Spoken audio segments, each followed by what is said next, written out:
네, 안녕하세요. 우리 아이 학교 원격 수업을 도와줄 3가지 방법 중에 바로 그 3번째 시간이 찾아왔습니다. 오늘은 뭐에 대해서 할 건가요?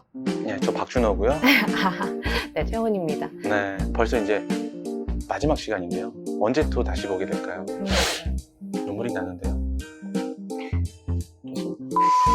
세 번째 영상에서는 오늘 이 부분을 좀 다뤄볼 겁니다. 뭐냐면 한 달에서 2달 정도 있다 보면은 학부모 상담 주간이 오잖아요. 그때나 아니면 꼭 그 기간이 아니더라도 이제 상담을 신청을 하셔가지고 어떤 점을 우리 아이를 위해서 질문하면 딱 집어낼 수 있어요. 우리 아이가 잘하고 있는지 못하고 있는지. 첫 번째 질문 뭐가 있을까요, 선생님?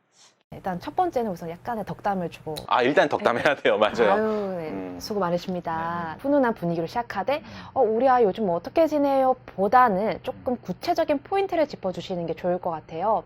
온라인 수업에서도 우리 아이 진도율이 평균적으로 얼마 정도 되나요? 그렇죠? 맞아요. 우리 아이 수업 진도율 화면을 보시면 이렇게 선생님들께서는 직접 그 진도를 체크를 할 수가 있어요. 예, 그래서 이게 몇 %인지 다 보이거든요. 꼭 근데 학습 완료 눌렀는데 왜 그러죠? 하면서 변명을 하는 친구들이 있어요. 예, 물론 진짜일 수 있어요. 그런데 그러면 다 봤으면 과제는 올려야지. 그런 질문을 잠깐만, 요거는 컴다운. 컴다운. 그래서 중간에 나가는 경우도 허다하거든요. 요 부분을 꼭 한번 물어보세요. 맨 처음 영상에서 말했다시피 자신의 태도, 환경에 따라서 뇌가 지배받는단 말이에요. 예. 그런데 특히 그렇다면 자세는 얼마나 중요하겠습니다. 예. 이렇게 질문해 보세요. 우리 아이 카메라 켜고 오디오 켜고 바른 자세로 수업 듣나요? 물어보세요. 평소에는 음소거를 해놓지만 발표할 상황이 되면은 손들기 버튼 눌러서 발표할 수 있는지, 그래서 물어보세요. 우리 아이 손들기 버튼 잘 활용해서 발표도 하나요, 선생님? 요거 꼭 물어보세요.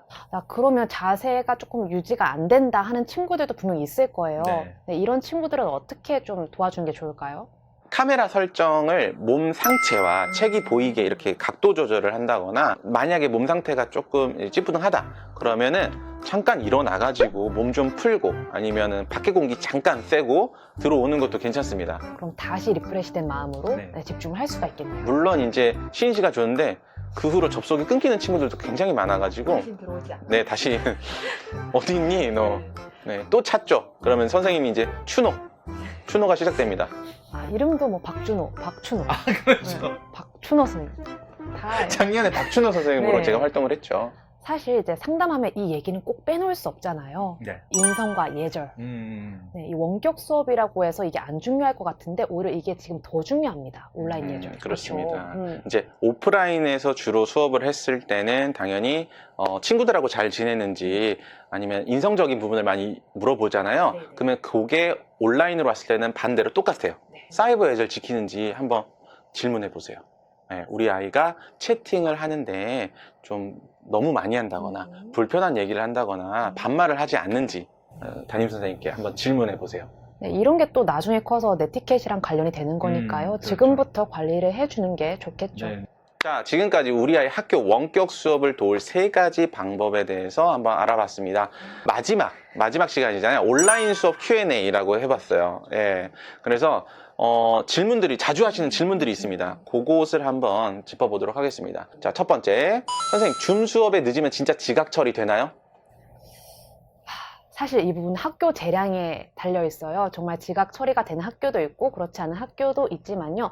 그래도 학부모님이 알고 가셔야 될 거는 온라인 수업이든 원격 수업이든 똑같은 등교 수업과 똑같은 위치를 가진다는 거. 이것도 알고 계시고 꼭 학생들에게 말씀해 주셨으면 좋겠어요. 두 번째 질문은 우리 아이 아직 어려서 휴대폰 없는데 괜찮나요? 모바일로 학습을 작년에 어떤 그 뉴스 통계를 보니까 학생들이 50%는 다 모바일로 학습을 하고 있대요. 근데 화면이 작잖아요. 그리고 기능이 아무래도 선생님은 도구 사이트를 이용해서 PC로 하게 되는데 학생들은 앱으로 하잖아요. 그러면 기능이 제한적인 게 조금 생겨요. 저는 당연히 패드나 아예 이참에 노트북이나 PC로 학생들이 좀 공부를 하는 걸 추천합니다.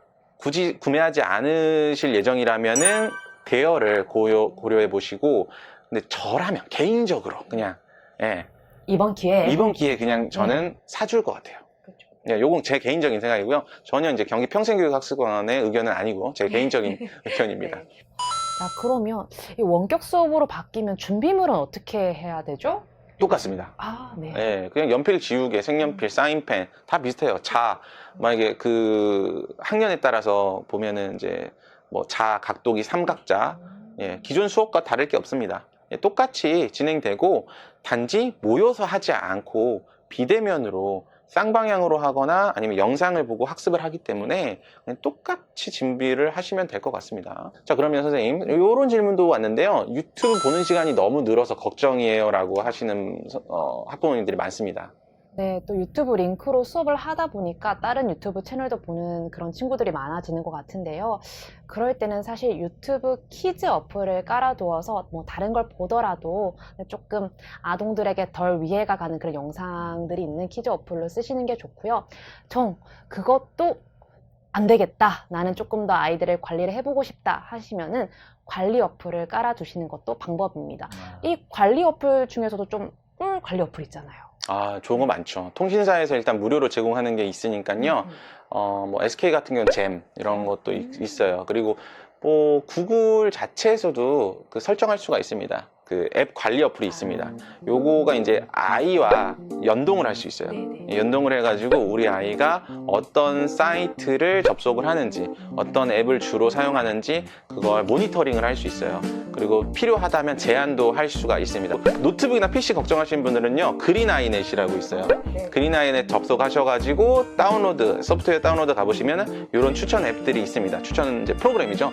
부모 모드하고 자녀 모드가 있으니까요, 설치하셔가지고 인증받아서 설치하잖아요. 그러면 우리 어머니 아버님 또 빅 미소를 또 가지실 텐데 우리 아이들은 정말 깜짝 네, 또 이게 설치됐어.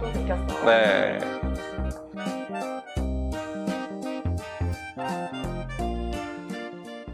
정말 많습니다. 정말 관리 앱들이 많으니까요. 검색을 해보시면은 이런 게 있고요. 요 링크, 상단의 링크 보시면은 스마트폰 관리 앱에 관한 이제 영상이 부모숲 번데기 학교에 있습니다. 네, 한번 보고 오시면은 도움이 될 것 같습니다. 여기까지 가지 않는 게 중요해요. 맞아요. 대화 약속을 통해서 아이와 좀 시간을 정하는 게 좋죠. 맞아요. 네. 그 시간을 관리를 하고 내가 스마트폰 사용 시간을 그래프를 이렇게 연습장이나 스케치북에다가 스스로 이렇게 그려보게 하는 거야. 일주일부터, 그러니까 1일차, 2일차, 3일차 나는 얼마나 사용하지? 하면서 저학년일수록요, 펜으로 직접 그래프를 그리게 한 다음에 내가 얼마를 사용했는지 가족과 함께 벽에다가 이렇게 걸어 넣어요. 그리고 그거를 보면서 체크하는 게 좋은데, 가정에서 규칙을 만들고 그걸 지켜가는 게 베스트고, 그게 안 되고 진짜 극단적인 상황까지 가면은 그런 관리 어플까지 사용하는 거죠. 예. 그래프가 이렇게 되면 안 될 텐데. 그렇죠. 이 질문도 정말 많이 들었어요. 네, 학습 격차가 심해질까봐 걱정입니다. 맞아요. 심해졌죠, 그죠? 심해질까도 걱정되신 분들도 있을 거고, 이미 심해져서 지금 어떻게 해야 될지 모르시는 분들도 있을 겁니다. 물론 걱정이 되셔가지고 학원이라든지 별도의 과외를 시키시는 부모님들도 많을 거예요. 저도 공감을 하는데요. 당연히 이제 이 부분은 그 기초 문제집 같은 거 있잖아요. 그거를 같이 풀거나, 사실 교과서만 잘해도 진짜 기본 이상 합니다. 예. 수학을 기준으로 하면은 수학하고 수학 익힘책을 완벽하게 하나도 안 틀리고 풀 수 있으면요, 사실 특별히 걱정될 게 없어요. 초등학생은 특히 직접 이렇게 그 지도해 주시기 어려운 상황이거나 그러면은 저는 요즘에 칸 아카데미 같이 살만칸에 만든 그 비영리 교육 사이트가 있어요. 그건 이제 영어로 돼 있거든요. 근데 한국형 칸 아카데미를 꿈꾸는 선생님들이 굉장히 많습니다. 교사 유튜버들도 굉장히 많거든요. 그래서 검색을 해보시잖아요. 몇 단원 몇 차시 다 나와 있어요. 수업이 다 나와 있어요. 문제 풀이가 다 있습니다. 그럼 내가 부족한 부분은 그걸 보면서 또 연습을 할 수가 있겠죠. 그렇죠. 네, 오늘 3번째 시간에서는요, 학부모님들이 상담 시 물으면 좋을 질문들, 그리고 자주 하시는 Q&A까지 한번 알아보았습니다. 다음 시간에 또 다음에 어떤 기회가 되면 우리 학부모님들을 위해서 좋은 내용으로 한번 다시 찾아뵙도록 하겠습니다. 네, 수고 많으셨습니다.